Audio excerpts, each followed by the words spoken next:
Hello friends, welcome to TrendTech Guide. Today I'll show you how to open a Word file in Google Docs. So if you're new to our channel, don't forget to subscribe. So let's start.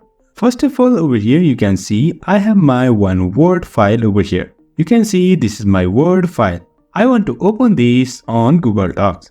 So for that, first of all, open your Google Docs and over here create one blank document.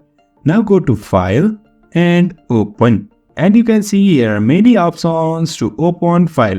Now to open Word file, go to Upload and click and drag the Word file which you want to open in Google Docs. Now you can see my file is uploading and boom, you can see it is opened in Google Docs. So in this easy way, we can open a Word file in Google Docs. So if you find this helpful, don't forget to subscribe. Have a good time.